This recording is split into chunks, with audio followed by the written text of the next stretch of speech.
E uma a cada 5 pessoas no mundo contaminadas pelo coronavírus já está recuperada. Para entender como funciona a recuperação, eu converso agora com o médico infectologista da Associação Paulista de Medicina, Renato Kfouri. Renato, obrigado pela participação aqui conosco no Jornal da Record News. Acho que a gente pode dividir essa nossa conversa em 3 partes, digamos assim. Primeiro, os casos mais leves. Renato, como que as pessoas se recuperam? Ou seja, foi constatado que está com a Covid-19. A recuperação é tranquila, em casa, só se hidratando?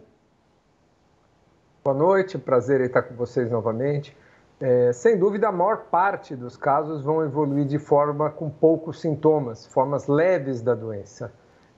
Então, essas pessoas que nem vão ser hospitalizadas, que vão no máximo ter um atendimento médico, ficarão em casa e a recuperação se dá em torno de 7 a 10 dias.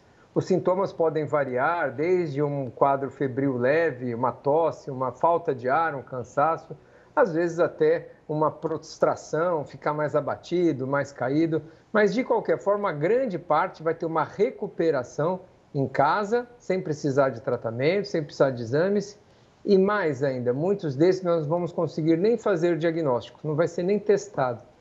Essa matéria que acabamos de ver é muito importante nesse cenário, porque nos permite falar um pouquinho dos testes, né? Os testes são fundamentais nesse momento. Primeiro, para nos atualizar os dados da epidemia, sabemos realmente quais são os números, o que está acontecendo.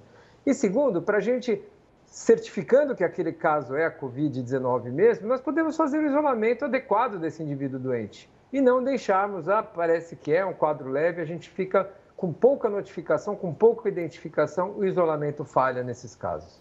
Renato, agora vamos para o pessoal que chega a ter um quadro moderado a grave, ou seja, que precisa de uma internação, de um acompanhamento médico. Como que é esse processo de recuperação? Esses casos que precisam de hospitalização, geralmente são hospitalizados por uma pneumonia. A grande maioria das internações por Covid, né, a doença Covid, ela se dá por pneumonia. O comprometimento pulmonar se alastra de maneira que o grau de insuficiência respiratória, ou seja, a dificuldade que a pessoa tem em oxigenar, de respirar, de trazer o ar para dentro, é tamanha que ele precisa, geralmente, de um oxigênio suplementar. Então, precisamos aumentar a quantidade de oxigênio por via respiratória, por catéter, por máscara e, às vezes, até por ventiladores artificiais. Esses casos, passada a fase aguda, porque o vírus, quando está dentro da gente, no nosso pulmão, ele vai se multiplicando. Até que nós produzamos anticorpos suficientes para neutralizar essa agressão causada pelo vírus, ele vai se disseminando. E o que vai causar mais ou menos sintomas é a extensão do acometimento pulmonar. Se ele pega uma parte pequena do pulmão, não dá tanto sintoma, a insuficiência respiratória é leve, esse indivíduo vai ter uma evolução mais branda. Se ele tem uma expansão maior, atinge mais áreas do pulmão, compromete a respiração, a oxigenação, ele precisa ser entubado, da mesma maneira, os casos mais graves vão ter uma evolução mais lenta. A produção de anticorpos, a neutralização do vírus, a recuperação desse pulmão doente vai se dar de maneira mais lenta. Então, depende muito de cada caso, mas o processo é o mesmo. O que varia é a intensidade. Casos mais extensos, casos mais graves, vão demandar uma recuperação mais lenta. Casos mais leves, a regeneração pulmonar, a limpeza dessa secreção se dá de maneira mais breve. Renato, agora eu quero entrar nos casos críticos, em especial aqueles que têm outras doenças em conjunto. Então, o caso de uma diabetes, o caso de um problema cardíaco.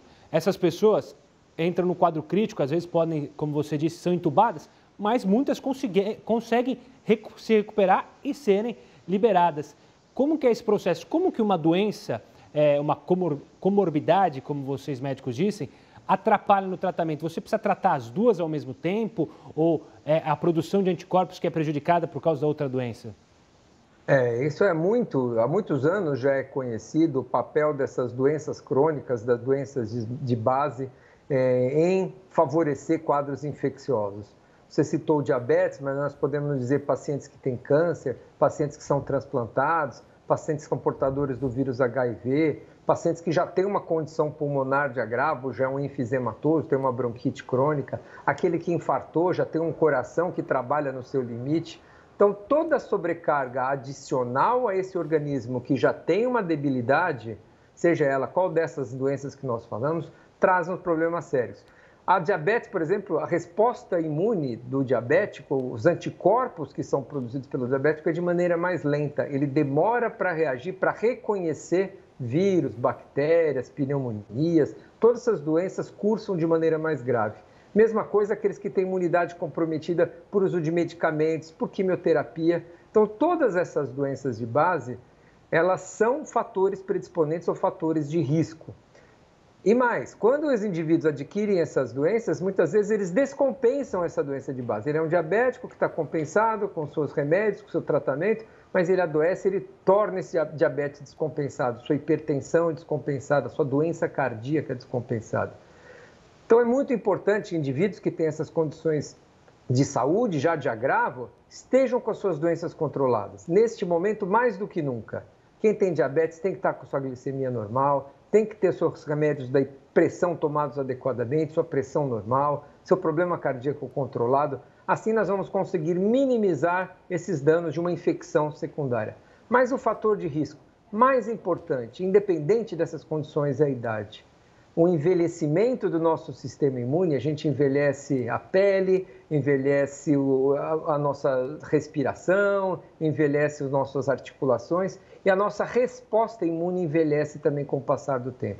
As maiores taxas de mortalidade em todo o mundo até agora têm sido vistas em indivíduos de mais idade. E quanto maior a idade, maior o risco desses indivíduos não reagirem e sobreviverem a uma pneumonia pelo SARS-CoV, pela coronavírus. Para ter uma ideia, acima dos 80 anos, as taxas de mortalidade e letalidade passam de 15%. É muito grande. Renato, quero agradecer demais a sua presença aqui e a explicação para o pessoal de casa sobre a recuperação da Covid-19. Um forte abraço. Muito obrigado, prazer participar. Um abraço aos seus telespectadores.